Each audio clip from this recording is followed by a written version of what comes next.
Hello, great people. You may have come across it maybe on the social media that Nigerians are referring to President Bola Tinubu as TPain.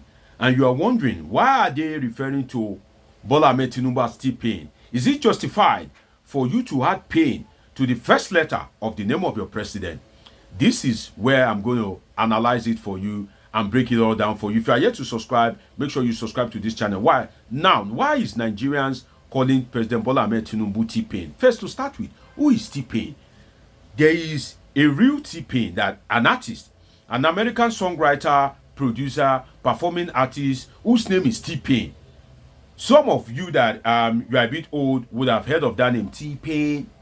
So there's an artist that his name is ordinarily TPain, but the artist is a musician and doesn't have anything to do with politics.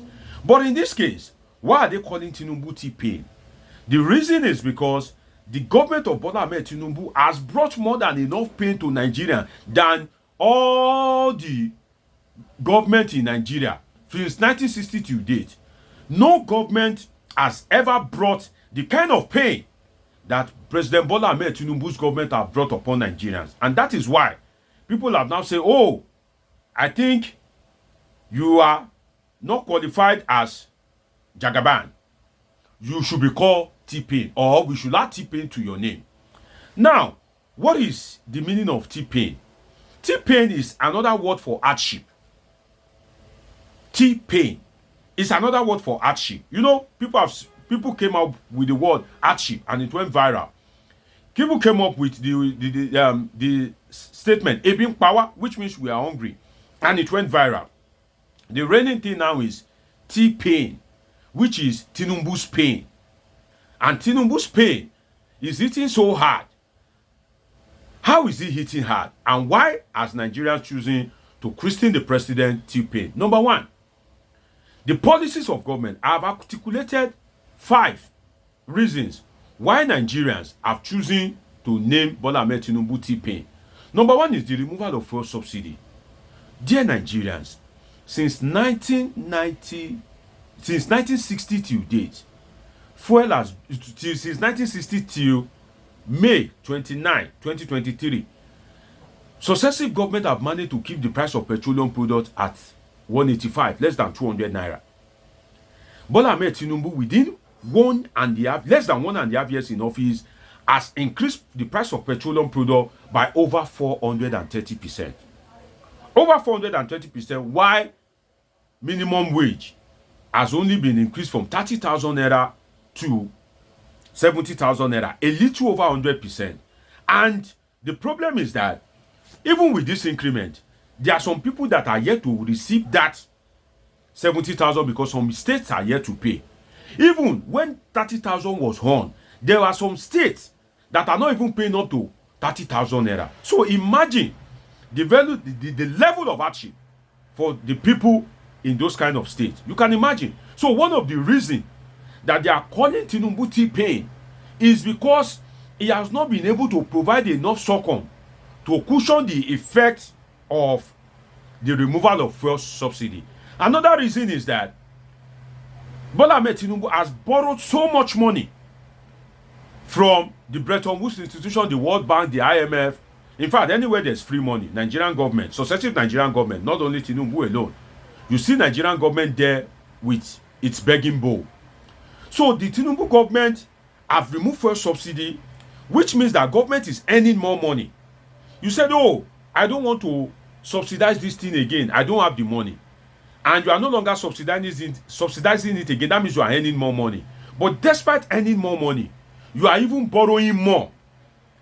And the saying goes that he who borrows goes a sorrowing, you know. I've forgotten how they say it exactly. But that the more you borrow, the more you are putting yourself in more sorrow. So the more you borrow, the more the sorrow. Yet, the Tinubu government is borrowing more despite the removal of fuel subsidy. So this is why Nigerians are calling the president TPain, that this is more than enough pain. Another reason, number 3, is the floating of the naira. You said, oh, naira should find its real value. You remove all form of subsidy on the naira. And the naira you met at about 5 something is now about 1,700. This is coming in a situation whereby Nigeria operates a foreign economy. What I tag a foreign economy, what do I mean by that? Look around you.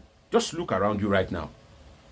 If you are in Nigeria, or if you are in Nigeria, just imagine everything you've seen around you, almost everything around you is imported. That means that you need the dollar to transact. Most of the foods, most of the goods, most of the products, anything are imported. That means you need the dollar. So if government now removes the subsidy on dollar, if it floats the naira, if you can imagine how people will survive. And that's why business are collapsing. So the removal of the subsidy of the naira in a foreign economy, whereby most of our things are imported, all of a sudden, you remove the price of petroleum products, you are borrowing more, and also, almost immediately, you are floating the naira. This naturally will create monumental hardship for the citizen. And that is why the hardship is manifesting and people are saying, no, Tinubu, you are TPain. A pain in the neck. Number 4, why Nigerians have christened the president TPain is the removal of electricity subsidy. You can imagine all these policies, anti-masses policies, taking all of them at a time, implementing all these policies at a time. You remove electricity subsidy, whereby you no longer want to get involved that the cost of electricity is what Nigerians should pay if they want electricity. You cannot subsidize anything. Don't mistake it that subsidy is a crime. Even in US, in UK, they subsidize. Subsidy is to create a leveler in such a way that the essential goods and services, every reasonable citizen, every citizen of the country can afford it. Those services that the citizen cannot do without, it is not a crime for government to subsidize them. So don't buy that narrative that subsidy is a crime. No, it is not a crime. You remove the subsidy from electricity, thereby increasing the cost of production and cost of goods and services. Because whether you are producing or whether you are rendering a service, you absolutely need electricity. You need it. Electricity in this modern age and time is like an oxygen in nose-reels. How can you survive without electricity in terms of production and goods and services? So if you remove the subsidy on electricity, that means you have increased the cost of production. If the cost of production increases, it will reflect on the price that people will buy those goods. That means that the final brunt will be on the consumers. This is elementary economics.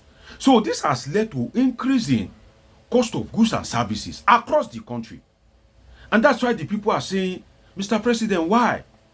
Why can't you have mercy on us? You said, let the poor breathe. Don't suffocate them. But you are suffocating us with these policies. If you say these policies are good, is it a must you implement them at a time? Is it a must that you implement all of them at a time? So the removal of electricity subsidy alone is a problem. Now, the number 5 is high cost of living. High cost of living. The hardship is hard. The landlords are increasing rent. Everywhere you go, there's poverty, there's starvation, there's destitution in the land. So with this high cost of living, don't forget the people's mantra, if I can use that particular word, being power, which means we are hungry. That is a reflection of the high cost of living. Don't forget that that word, being power, emanated from Lagos. Shout out to Yoruba people. I think there are some Yoruba persons that have been criticizing the president when he does anything wrong. And I am a Yoruba man. And that is why I'm against the statement of somebody like former governor of Ogun State, Olusegun Oshoba, that says Tinubu's second agenda is a Yoruba project and every Yoruba must support him. Yes, sir, you are wrong. You are mistaken. In fact, if I can say it with profound respect, sir, don't say that again. Please, if not that I have home training, I would have been forced to insult you. What is your relevance to my life? Why are you using the Yoruba people as a bait to further your political patronage with Tinubu? So you see that the high cost of living, when the president came to Lagos and people saw his large convoy, that even if Jesus is still on earth, the Son of God, will he have this kind of large convoy? If Prophet Muhammad is still on earth, will he have this kind of large convoy at a market whereby people can't even afford to buy the product at the market? I think it was Balogun market when he was going to a mosque like that, and people were screaming, you can't be living this life of luxury and we will be hungry. Even power. So that's why the people are calling the president TPain. If I can give you number 6, just as an addition, is that the people are calling the president TPain because he is not practicing what he preaches. You always say, I understand you, I have heard you, I feel your pain. But Mr. President, you bought private jets or Airbus. Your vice is living in a 21 billion naira worth of apartment. If one man can be living in a house worth 21 billion in an economy whereby people can't afford to feed, these are some of the reasons that you are just bringing pain to the people, because this money, 21 billion, imagine how many primary healthcare centers that 21 billion will build across Nigeria. You are appointing more people in your cabinet. You are living large. You are buying escalate for yourself. The legislators, both that of PDP, APC, and Labour Party, they are not different. They are buying luxury SUVs for themselves. And you guys feel unbothered. And you, Mr. President, you are leading the way in unnecessary spending. And that's why the president is being called TPain. I just hope that the president can turn things around and realize that this is a democracy, and in a democracy, power belongs to the people. If President Goodluck Jonathan was defeated, history has been broken. It can happen again. Forget the fact that he may be in control of the police, he may have strong influence in INEC and the judiciary, but then you don't want to face the wrath of Nigerians. When Nigerians are against you, they are against you. The North are not fancying you much like that. Yoruba people are screaming and shouting, Ebin power. The Southeast is agitated because you have failed to release Nnamdi Kanu to them, and they are feeling marginalized in your government. So if you now imagine that, where do you want to run to? So an advice for the president is, it's not too late. And I hope that his favorable policies will not come very close to the election. And I hope that if it comes close to the election, Nigerians will be wise enough to vote right and vote their conscience. It's been an interesting time with you on this episode of Politics with Dr. Omoshola Deji. Dr. Deji is a political scientist, public affairs analyst with a PhD in political science. And this is where we analyze politics and happenings in the polity. Do well to subscribe. Do well to turn on the notification button. Do well to catch up with my past videos. Till I see you again, as I usually say, I'm not far from you. Stay safe. God bless. I love you all sincerely.